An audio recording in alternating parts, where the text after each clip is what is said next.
ಎಲ್ಲಿ ಓಟಿದಂಗಿದ್ರ ಬನ್ನಿ ಕೂತ್ಕೊಳ್ಳಿ. ಓ ಏನಪ್ಪ ಕುತ್ಕೊಂಡಿದ್ದೀರಾ? ಮೊನ್ನೆ ಎಲೆಕ್ಷನ್ ಓಟ್ ಹಾಕಿದ್ರೆ ಇಲ್ಲ ಹಂಗೆ?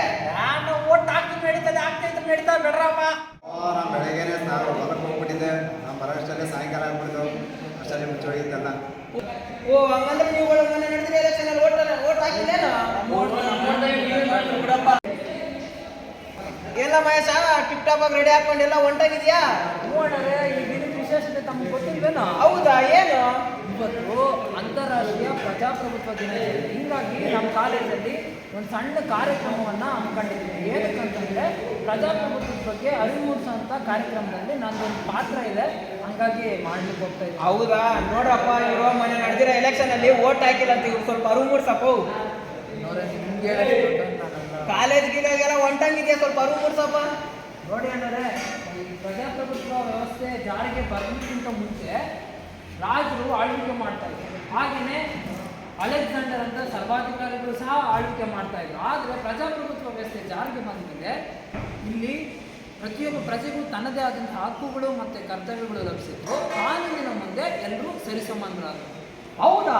ಯಾಕೆಂದರೆ ಪ್ರತಿಯೊಬ್ಬ ಭಾರತದಲ್ಲಿರುವಂಥ ಪ್ರತಿಯೊಬ್ಬ ಪ್ರಜೆಗೂ ಒಂದೇ ಮತ, ಹಾಗೆ ಪ್ರತಿಯೊಬ್ಬ ಪ್ರಜೆಗೂ ಸಹ ಒಂದೇ ಕಾನೂನು. ಇದನ್ನು ನಾವು ತಿಳ್ಕೊಳ್ಬೇಕು. ಆ ಪ್ರಜೆಗಳಿಂದಲೇ ಪ್ರಜಾಪ್ರಭುತ್ವ ವ್ಯವಸ್ಥೆ ನಡೆಯೋದು. ಪ್ರಜೆಗಳಿಂದಿರ ಅದು ಹೆಂಗೆ ಪ್ರಜಾಪ್ರಭುತ್ವ ವ್ಯವಸ್ಥೆ ನಡೆಯುತ್ತೆ? ನಾನು ಇದು ಹಾಗಾದ್ರೆ ನಾನು ಕೂಡ ಎಲೆಕ್ಷನ್ ನಿಲ್ಬೋದಾ? ಸೋದಣ್ಣರೇ, ನಮ್ಮ ಪ್ರಜಾಪ್ರಭುತ್ವದ ವ್ಯವಸ್ಥೆಯಲ್ಲಿ ಯಾರು ಬೇಕಾದ್ರೂ ಅರ್ಹ ವ್ಯಕ್ತಿಗಳು ನಿಲ್ಬೋದು. ಹಾಗೆಯೇ ಪ್ರಜಾಪ್ರಭುತ್ವ ವ್ಯವಸ್ಥೆಯಲ್ಲಿ ನಾವು ಅರ್ಹವಾಗಿರುವಂಥ ವ್ಯಕ್ತಿಗೆ ನಮ್ಮ ಮತವನ್ನು ಹಾಕಬೇಕು. ಯಾಕಂತಂದರೆ ನಮಗಿರುವಂಥ ಮಹತ್ವದ ಹಕ್ಕುಗಳಲ್ಲಿ ಮತದಾನವೂ ಸಹ ಒಂದು. ಇದನ್ನು ತಿಳ್ಕೊಂಡು ನಾವು ಬದುಕಬೇಕು. ನಮ್ಮ ಭಾರತದ ಸಂವಿಧಾನದಲ್ಲಿ ಅಂಬೇಡ್ಕರ್ ಅವರು ಬರೆದಿಲ್ವಾ? ಹೇಳಿದಾರಲ್ಲ, ಏನಂತ ಹೇಳಿದ್ದಾರೆ?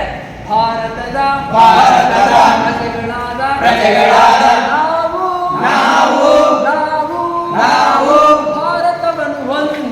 ಭಾರತವನ್ನು ಒಂದು ಸಾರ್ವಭೌಮ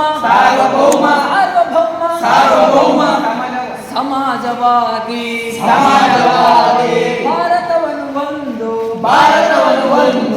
ಜಾತ್ಯತೀತ ಪ್ರಜಾಸತ್ತಾತ್ಮಕ